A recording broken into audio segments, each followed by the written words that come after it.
My friend, I'm so glad to be talking with you. Thanks, man. You've been in reserves for, what, a couple days now? A month. Actually, officially a day ago, it was a month. Wow. From the 7th. I think it's the 7th, yeah. Wow. Alon is a dear friend to a huge believing community here in Israel and Jerusalem and all around different parts.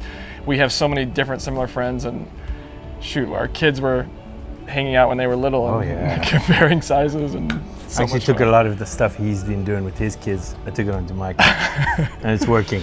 So obviously close and relationally, you're so connected to the land, but for you, being called in the reserves, how's it been here, and what does it mean for you to be a believer in reserves and active duty right now? What's that been like? I think the best way to answer that would be like in two different parts. The one part is I still feel it's like a bad dream. Like it's like any moment I'm about to wake up, because it doesn't make sense. The whole country looks crazy. On one end, everything around looks. I mean, everyone has something to do with this war. Right. That's one. That's the kind of badder part. The second part is pretty amazing, because if you drive coming back here every day, every time I do come back, almost every junction there's a bunch of like old ladies making food for people, and like there's groups of people just finding ways to help out. Wow, that's so cool. And for me, I think the better thing is I finally had this kind of realization just recently, and I think everyone all around the world, even here in Israel, everyone's got like a certain toolbox. And you open your toolbox and you're like, what do I have in my toolbox? And I happen to have a gun, and now thanks to you guys I got this cool vest.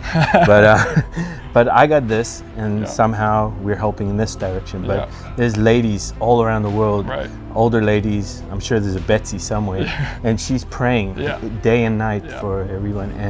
And I do really see that each one in their toolbox has got something that they're trying to help out with. And honestly, that is the thing that's melted my heart, because you meet these people and you say, wow, what an amazing opportunity to see how you can help out. Thank you guys, I guess. Yeah, totally. How has it been for you, like personally in your unit, connecting with guys that you've known before, new guys coming in? How have you tried to encourage them, or do you talk about it a lot?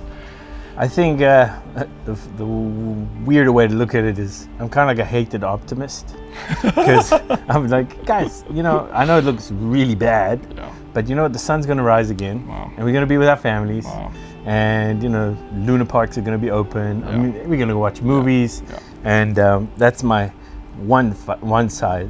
There's days that I actually go aside and I'll just have a little cry and just think like, whoa, is this the real thing? Is this how it is? And I miss my family. My family flown to Finland at the moment. We tried it, it just didn't work. My little boy he was a little bit in turmoil with all the sirens going off. Eli, my boy. Eli, my little man. And now he's chopping wood with an axe and riding a motorbike and stuff. I don't know how much safer that is, but still, he's having a great time. So that's a whole different thing. Has there been any scriptures that you've been mulling over in your mind or in your spirit that you're like, man, it's been an encouragement to think about while you're in these times? Well, this is one of the harder things for me to put into words. There's this inner battle that was in my head, because I'm normally not a guy that goes fighting. You're not. Alon's a lover. I'm more of a loving guy, and apparently I got a gun on me, and somehow in my mind I just had to like really consolidate and say, this is not a war, as what people would say, between two human beings. And on one hand, you have Palestinian people, which obviously there's some people there that I hope they like survive and this whole thing happens. And there's kids out there that I don't think they know any better and stuff on one hand. And there's another part, which I really do see it's a very spiritual battle. There's evil, literal evil has like just gone into people and done the unthinkable.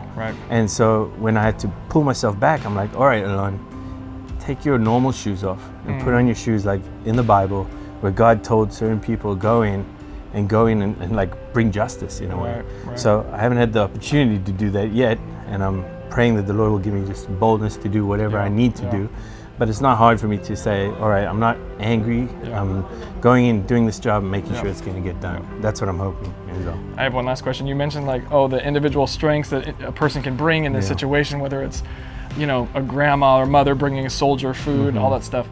What do you feel like you're bringing to your unit as an individual that is your strength and your ability to bring life? Well, I've had an amazing opportunity of being one of the older guys in my platoon. Not the oldest, but one of the oldest. And a lot of these guys are younger.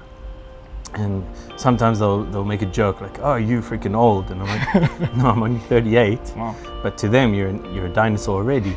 And there's sometimes these conversations that they can. This is my third war. I was in the second Lebanon war. I was in Tukaitan. I mean, each one had their own different vibes, but I think God's given me some kind of a calm and peace about the whole thing. Praise God. And I do see it kind of like moving over to the younger guys, because they'll ask you like, "What did you see? What happened there?" And this, I'm like, "Oh, dude, we had funny stories happening to us." We have a group of guys that humor is a way that we deal with a lot of the stuff. Yeah. So that helped me, because I'm also that kind of guy. But obviously, there's a lot of other people that have experienced really crazy stuff. But for some reason, it goes over my head, and I'm praying that somehow it's continued to bring that kind of joy and positivity, I guess you could say, in the crazy situation. That's cool. I would continue to pray for you, and that you'd continue to have that peace and that calm and that joy. And it would just be pushing past, Thanks, man. just really like appreciate the, I don't know, the noise and all the calamity that's going on, because it can press in so quick. So I love you, brother. Thanks, man. Hi, everybody. My name's Alon Williams. I'm part of a unit called 8170. I'm a combat engineer. We work with explosives, blowing up tunnels and destroying houses. I really want to say thank you so much for everything you guys have been doing. I see everyone from even like financially and praying for us and stuff. I give you my word of honor that people are feeling it. There's a great spirit. Everyone's in good spirits. Especially in my unit, there's a bunch of guys that we're just in an amazing vibe and everything.